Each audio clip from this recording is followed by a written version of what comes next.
Never trust one of these. See this? It's on.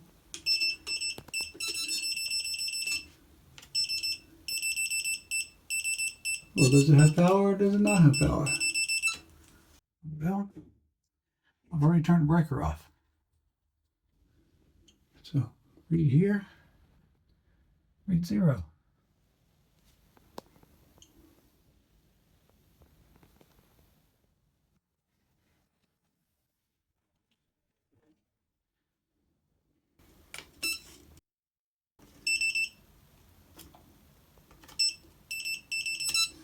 So what do we do? Well, you always treat your wires like they're live, even if you know they're not.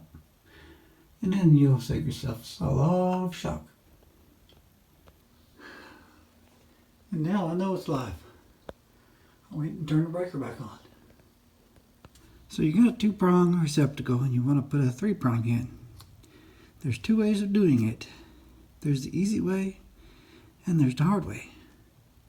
Now the hard way is to go put a GFCI in this box, and it's not going to fit because it's a metal box behind it.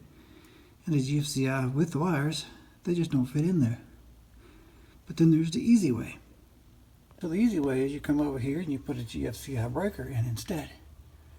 And then you've protected the entire circuit and you don't have to find the first receptacle.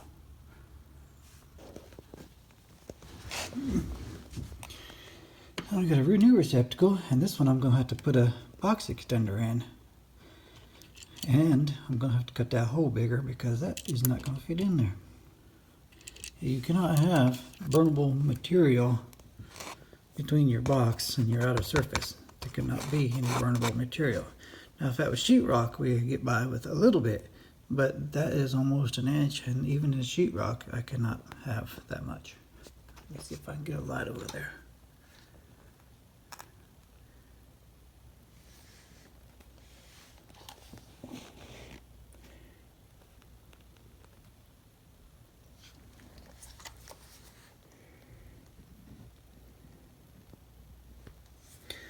But you say, what about your cost? GFCI receptacle, about $20, but the breaker's about $76.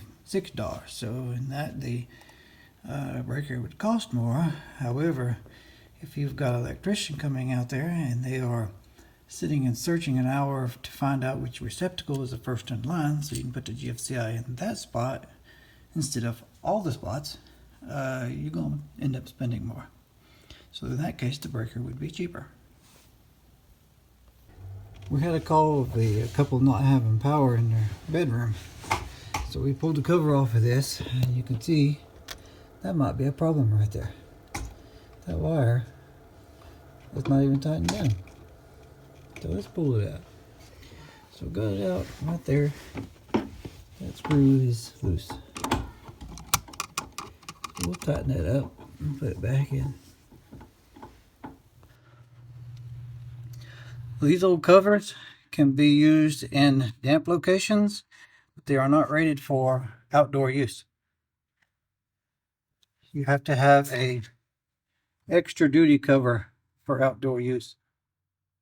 So this cover is rated for also in use, an in-use cover. And you pull these little pieces out and you plug it in your cord and run your cord down and close it. Whereas these old ones like this, you can't close it. So if it rains, rain's going to get inside of it. Whereas this one, if you're using it and it rains, is closed.